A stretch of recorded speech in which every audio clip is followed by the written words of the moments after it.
help please, you know, I'm just like this now, asking for help. And I said, what's the time? And somebody sort of pulled up their watch and they said, oh, it's about 10 to 1. I was like, okay.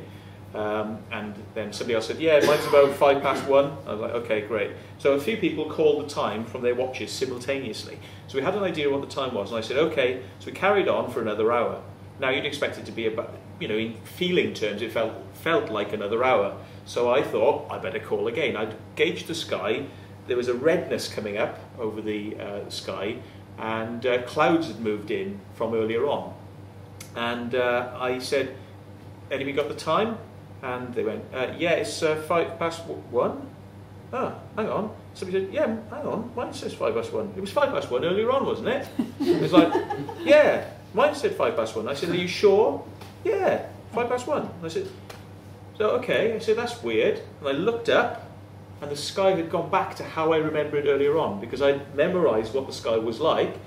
An hour later, I checked again what the sky was like, and it had gone back to how it was earlier on. Over the next hour of completing the circle, the sky changed to the way it was when we had the hour reported extra. So, you know, the sky went to what it was going to be. And I think we had extra time there. I think we had extra time given to us. I'm absolutely certain of it. There was a night when I was getting drenched by rain, and I said, please, you're getting drenched, this is terrible.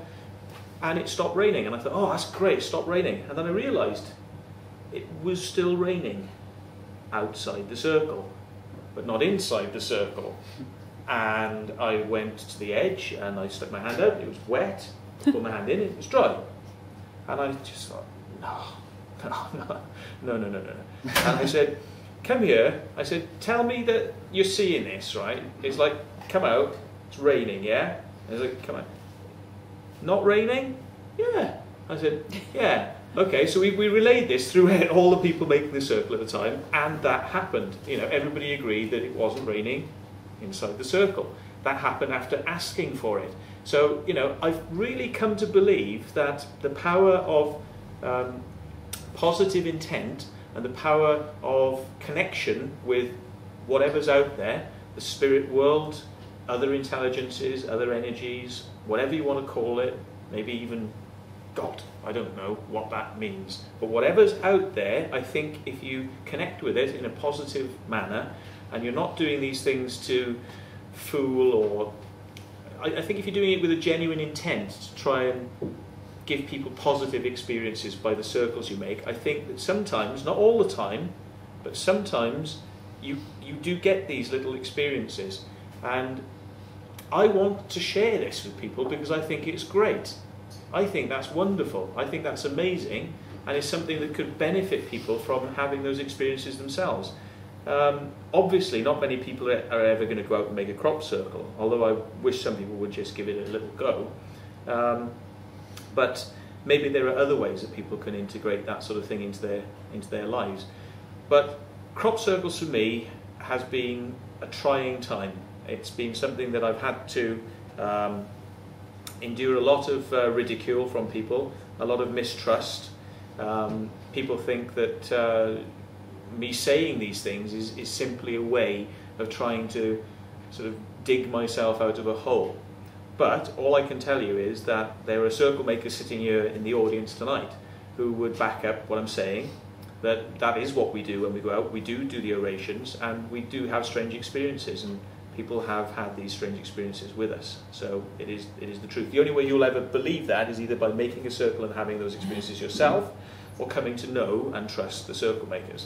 But hand on heart, that really is what's going on. There's loads of things that have happened, and I mean, I'll give you one classic one then, one last one. This one doesn't get talked about very much. Danny, who's no longer around, he's sort of left the area, but he was with his girlfriend who thought crop circles were all crap and crap. And he said, no, I've made you one. It's a circle for you. Come and have a look. You know, I've made you this circle. It's a birthday present for you. Took his girlfriend there, and he said, look, what you got to remember is, when you're here in the circle, you know, this is for people, this is for everybody, and it's not about money and worries and houses and things like that. It's not all about that. It's about just truth. It's about the spirituality. You know, it's not, you know, we don't do them for money and things like that. We're doing it because we love doing it. As he said that, something sort of blew across the formation, and he sort of looked at it and he's like, oh, what's that? Because he literally blew by him and his girlfriend sitting in the formation, and he sort of picked it up, and it was a Monopoly note. And he's like, where's that come from? It's Monopoly. And he said, look, it's Monopoly money. He said, it is. You know, all the worries we've got with our lives are connected with money. It's Monopoly money. Look, where did that come from? He swears he didn't put that there to blow over the formation. But anyway, I'm going to leave crop circles. Well, I've got a few photos, but I'm going to leave crop circles very shortly, and we're going to come on to the Freemasons and things like that. But anyway, so these are some of the circles. Now, I'll ask you up front, do you want me to sugarcoat it and just show you some pictures, or do you want me to show you some things that are going to help you understand whether these are man-made? Let's have a show of hands who wants it sugar-coated. Okay. Because I've been attacked. I've been attacked for this. I've been attacked for this more than anything else on YouTube.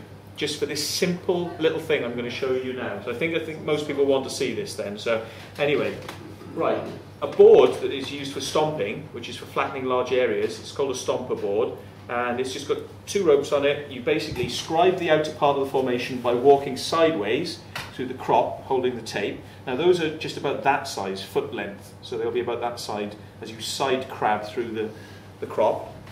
And then when you actually, I'll show you with my pen here, so you actually crab around the edge, somebody stands in the middle, they walk up the tram lines, which is why you leave no marks. You walk up the tram lines, you can step into the crop a certain distance and still not leave any marks. And you can then stand there while somebody walks around the edge and creates the line.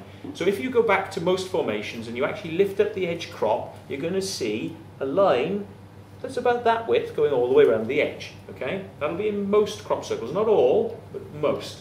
Okay? Then, the most obvious mark you'll find in a crop circle to tell you that it's man-made is the distance, which is about 1 metre, of the board, and where it overlays. So you flatten a bit, then you've got a standing crop. Then you flatten this crop as well. So the 2 crops don't quite match when they go down, and you create a line. Now, you're going to see this in some of the other formations. These are just examples of very early rape formations. It's a very rough crop, so it's hard to see. But when you get into the wheat and the barley, they're much finer crop, so you actually start to see more of the marks appearing. Now, you can see them here, and they're basically, if you were to measure them, those marks would all be about 1 metre across. So that's a very good indicator, in a nutshell, of how to tell that the circles are man-made. And you will see this in most formations, not all, but most. Okay, so you might not spot it in that one, but certainly the mark going around, the spiral mark would be a foot width. So you can see it here, you can see it. We call it combing. It's like putting grease in somebody's hair and then going like that. You get these lines that go through, and we call it combing. So little bits of it here. You can see where somebody's done a foot line or an initial line, it's gone through. So you get these marks that come all the way through other bits.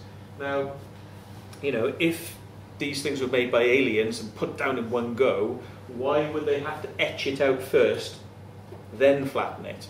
You know, because they could just flatten the whole thing, I would have thought. You know, there's no need to sort of design it, then flatten it. That's the way humans work. But going through it, you can see that somebody's actually gone round the edge, and they've either gone from the outer bit in and around, or they've worked from the centre and gone all the way out to the edge in a square pattern. So you can really see it here, you know, combing.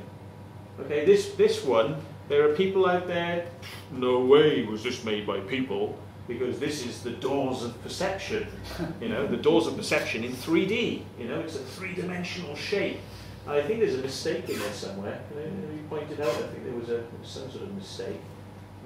One of the sections had something wrong with it. People don't notice it a lot of the time anyway.